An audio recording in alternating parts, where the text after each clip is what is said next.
ഇന്ന് എൻ്റെ വീട്ടിലെ തൊട്ടടുത്ത അമ്പലത്തിലത്തെ ഉത്സവമായിട്ടോ. കാരലത്തേക്കൂട്ട് അമ്പലമാണ്, അമ്മാമ്മയുടെ അമ്പലമാണ്. അപ്പോൾ തലേദിവസം തന്നെ നമ്മൾ വന്നിട്ടുണ്ടായിരുന്നു. രാവിലെ ഒരു 8:15 എല്ലാവരും റെഡി ആയിട്ട് ഇത് അമ്പലത്തിൽ എത്തിയിട്ടുണ്ട്. രാവിലത്തെ കുറച്ച് പരിപാടികളൊക്കെ കാണാമെന്ന് വിചാരിച്ചിട്ട്. എന്താണെന്ന് അറിയില്ല, ഇന്ന് 2 പേര് നല്ല കുട്ടികളാട്ടോ. രാവിലെ എണീറ്റ് പിന്നെ തല്ലൂട്ടൊന്നും നടന്നിട്ടില്ല. എല്ലാ അമ്പലത്തിലും കയറി പ്രാർത്ഥിക്കുകയൊക്കെ ചെയ്തു. അമ്മേ നാരായണ ദേവി നാരായണ ഒക്കെ പാടി. അപ്പോൾ അവിടുത്തെ തന്നെ ബ്രേക്ക്ഫാസ്റ്റ് ഉണ്ടായിരുന്നു, ഇഡ്ഡലിയും സാമ്പാറായിരുന്നു, അത് കഴിച്ചു. അത് കഴിഞ്ഞിട്ട് ഞങ്ങൾ ആനനെ കാണാൻ പോവാണ് കേട്ടോ.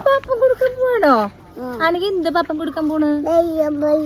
വെള്ളം, പിന്നെ ഓ കുറച്ച് വർഷങ്ങൾക്ക് ശേഷമാണ് ഇപ്പോൾ ഉത്സവം നടക്കുന്നത്. അതുകൊണ്ട് തന്നെ നല്ല ഗംഭീരമായിട്ടാണ് നടക്കുന്നത്. ആനേനെ കണ്ടപ്പോൾ എനിക്ക് ആദ്യം ഓർമ്മ വന്നത് കാശിക്കൂട്ടനാണ്. ഞാൻ അപ്പം തന്നെ അവന് വീഡിയോ കോൾ ചെയ്തിരുന്നു, പക്ഷെ അവൻ എടുത്തില്ല. ആ സമയത്ത് അവന് ഭയങ്കര ഇഷ്ടമാണ് ആന, പൂരം, ചെണ്ടകൊട്ടൊക്കെ കാണാൻ വേണ്ടിയിട്ട്.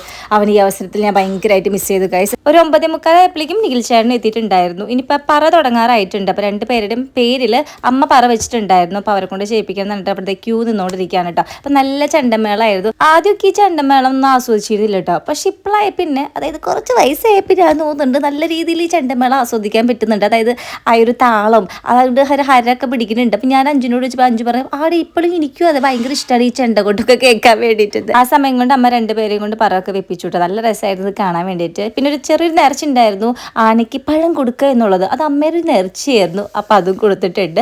അത് കഴിഞ്ഞ് വീട്ടിലേക്ക് പോകുന്ന നേരത്താണ് ടോയ്സ് കണ്ടത്. അപ്പം അത് വാങ്ങിച്ചു കൊടുത്തത് നേരെ വീട്ടിൽ പോവാണ്. വൈകിട്ടാണ് ഉത്സവം കേട്ടോ.